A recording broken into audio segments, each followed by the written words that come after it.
Hey everyone, so today's video is going to be on quarantining, and this method also works for other small animals as well as birds and reptiles. Quarantining basically means to separate and isolate to prevent the spread of disease and parasites. So the first thing you want to start out with is a cage that's big enough to hold your new pet or pets comfortably. Just in case they are sick or they do get sick and they're going to be there for a long period of time, you don't want them living in a small travel cage, and this may be their permanent home also if they don't get along with your new herd. You also want to place the cage in a separate room than your original colony. A room with different air is also better. So if you have a separate room that has different heating and air conditioning, this can cut down spreading of disease drastically, because a lot of viral infections are airborne and can still travel from room to room anyways. And during the quarantining time, you also do not want to share any kind of toys or bedding or treats. And you also want to wash your hands after touching your new pets every single time, because you don't want to be passing on anything to your original rats. The minimal quarantining time is 14 days. This is if there's no sign of illness whatsoever. It also helps you pick up on any new illnesses that come along. So you kind of need to know what you're looking for. So as soon as you get a rat, you may have heard of this term called do the rat phone. And it basically is just take the rat and put the belly up to your ear, kind of like you're holding a telephone, and listen to the breathing. And if you hear any kind of wheezing or hiccuping or any kind of strange noise, then they definitely have some respiratory issues going on. You also want to look for any kind of porphyrin discharge that's coming out of their eyes or nose. And for any non-rat owners, that is just red mucus. It looks like blood, but it's just mucus. Any kind of sneezing, wheezing, or labored breathing, and also visual and identification of parasites like any kind of lice, or if they have scabs, or if they're itching a lot. And you also want to make sure that their bowel movements and their urine is completely normal.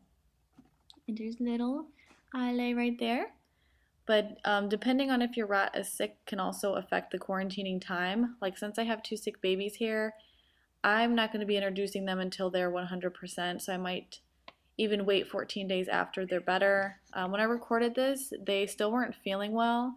However, now they are feeling a lot better. They are still on 2 different antibiotics though.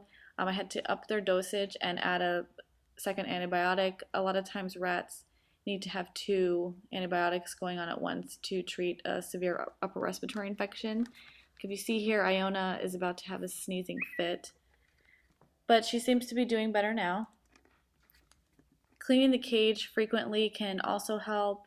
Normally I clean the cage about once a week, and I'm about to clean it here, but I'm going to be doing it probably once every 3 days, just because of the respiratory infection that they both have. The quarantining rules aren't just for a new pet, and they also work great if you have a pet that you already have at home that's become sick, or if they have had a recent surgery or something like that. You can keep them separate, and this will also prevent your herder colony from getting their illness. Quarantining time is also a great time to get to know your new pet. A lot of times they're going to be in the cage alone, and it's just a great time to get to know their personality and spend some one-on-one attention with them. As you see here, the babies love crawling out on me, and this is also something that you might want to keep in mind is after I let them crawl on me, I change my shirt and just go ahead and put it in the dirty laundry basket. A lot of times you'll forget, and then you'll go and feed your other animals and not even really think about it.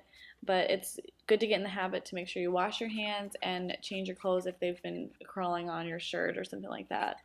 As you see here, little Iona is having a sneezing fit, and even though she's eating and drinking and still being kind of playful, I can definitely tell that she's not feeling good when she sits there and has a little sneezing fit like this. Ile has been doing a little bit better, but she still kind of has like this barky cough. No. So hopefully in the next few days they will be 100%, and I'm still going to go ahead and keep them in the cage probably almost till Halloween, and then I'll go with the introductions. If you have any questions, go ahead and comment below. Thanks for watching, and I'll see you in my next video.